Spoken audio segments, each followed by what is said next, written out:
Another week brings us another action-packed episode of the MCU's newest television show. Let's take a look at where the Falcon and the Winter Soldier leaves us at the end of its third episode. Shortly after Power Broker opens, we see just how far Bucky is willing to go to pursue the Flag Smashers and find the Super Soldier Serum. He's willing to break his old nemesis, Baron Zemo, out of prison, much to Sam's surprise and disapproval. Not only that, but we learn quite a bit more about Zemo than we ever had before. Not only does he come from an incredibly wealthy family, but just like in the Marvel comics, he's also a Baron, a detail fans have been wondering about since his MCU introduction in 2014. I'm a Baron, Sam. My family was royalty until your friends destroyed my country. Additionally, fans get the first look at Zemo's famous purple mask when he dons it at the end of the trio's trip to Madripoor. Located in Southeast Asia, Madripoor is a recognizable locale from the pages of Marvel Comics, often associated with the X-Men, namely Wolverine. Zemo, Sam, and Bucky visit the country to get information from Selby, one of Zemo's underworld contacts. The nation is characterized as a lawless, cutthroat area full of crime, thieves, and otherwise sketchy characters. This is why the trio has to play their parts carefully, with Sam taking on the identity of another Marvel Comics character, Smiling Tiger. Bucky, meanwhile, slips back into his Winter Soldier alias, acting as Zemo's mind-controlled muscle. Their cover is eventually blown when Sam is forced to take a phone call from his sister Sarah and put it on speaker so the entire room can hear. Sarah calls him by his real name, prompting Selby to order her men to attack. But before her crew can act, someone from outside fires a bullet that kills Selby instead, sending Sam, Bucky, and Zemo on the run through the streets of Madripoor with a bounty on their heads.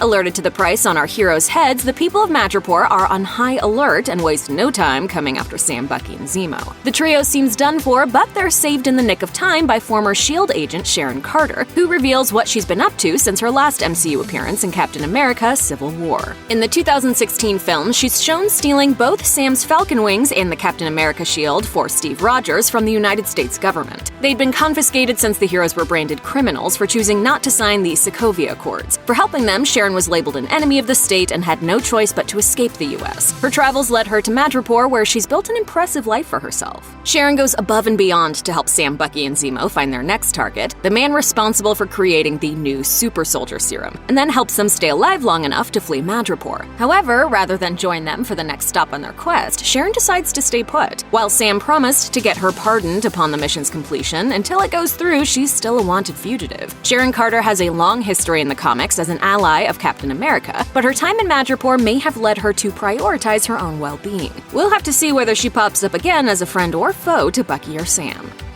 So far, luck hasn't been on Sam and Bucky's side when it comes to finding Karli Morgenthau and the rest of the Flag Smashers. The next best thing would be to find who's responsible for the return of the Super Soldier Serum, something that Zemo manages to uncover during his negotiations with Selby. Before she's killed, she tells them that the person producing it is named Dr. Wilfred Nagel, a scientist who works for the mysterious Power Broker and has gone to horrendous lengths to replicate Dr. Erskine's formula. Thanks to Sharon's connections in Madripoor's underworld, she discovers his secret lab's location hidden inside a series of shipping containers. As Dr. Nagel explains to Sam, Bucky, and Zemo after they enter his lab, Hydra recruited him to revitalize the long-dormant Winter Soldier program. However, his career faced a shift when Hydra collapsed, and he then went to work with the CIA. During that time, Dr. Nagel used the blood samples of unsung super soldier Isaiah Bradley to successfully recreate and further refine the serum. Unfortunately for him, he disappeared in Thanos' infamous snap, returning 5 years later to find the CIA no longer had use for his research. Bent on completing his work, Dr. Nagel came to Madripoor with none other than the Power Broker as his financial backer. Before Sam and Bucky can get any more information out of Dr. Nagel, Zemo shoots and kills him. There's good and bad that comes out of Dr. Nagel's death. The good is that he can't make any more Super Soldier Serum, and unless someone else also knows how to create it, Sam, Bucky, and Zemo now have something of an edge in their mission. The bad, of course, is that they won't get any more answers or leads from the scientist.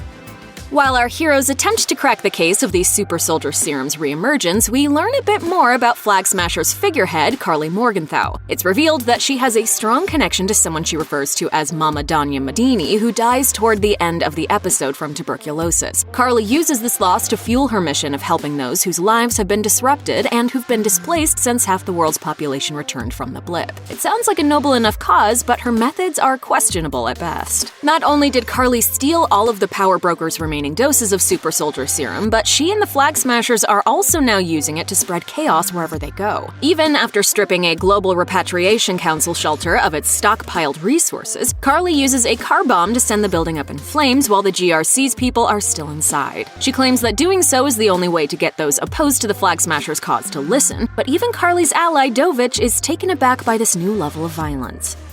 Viewers don't see much of John Walker this week, but what they do get is quite revealing. He's first shown infiltrating a suspected Flag Smashers refuge and almost immediately losing his cool on the man who owns the building. Walker attempts to use his status as Captain America to threaten him, going as far as using physical force to interrogate him. And when it doesn't work, Walker fumes. Later on, we see Walker speak with Lamar Hoskins about their plan to stop the anarchist group. Lamar, if we get the job done, do you really think they're gonna sweat us on the how? It doesn't take an extensive knowledge of the world of Marvel to know that an attitude like this is grossly unbefitting of anyone calling themselves Captain America. Even without seeing this exchange, Bucky is well aware of this, and when he, Sam, and Zemo are on the plane leaving Madripoor, Bucky tells Sam he's going to take Steve's shield from Walker once their mission is over. The shield means too much to Bucky to see its importance and the legacy behind it desecrated while it's in Walker's hands. Bucky knows the world needs a new Captain America, but not the one it has right now, and he goes on to imply that he'd take the title if need be. However, Sam now realizes he regrets giving up the shield and also wants to get it back to destroy it. Neither of these two agree on what should be done with the shield, but they both know it can't stay in Walker's hands. Of course, if you're looking to the comic books for your answer, you're out of luck. Both the Falcon and the Winter Soldier have spent time using the name Captain America and carrying his signature shield. Bucky took the mantle first in 2008's Captain America Volume 3, number 34, while Sam started his stint as Captain America a few years later, in 2014's Captain America Volume 7, number 25. At this point, it's anybody's guess as to which one of these two will wield the shield by the series' end, if either of them do so at all.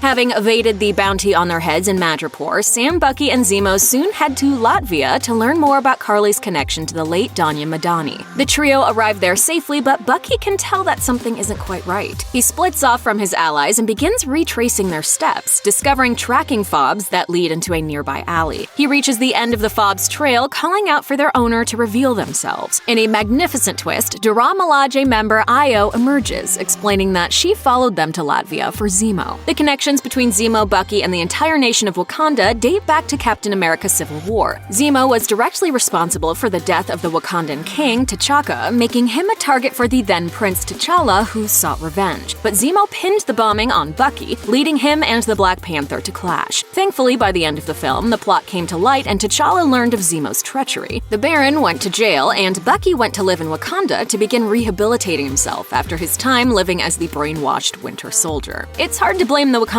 people for wanting Zemo locked up once again. It'll be very intriguing to see how Wakanda and its people factor into the next 3 episodes of The Falcon and the Winter Soldier, now that they've made their presence known.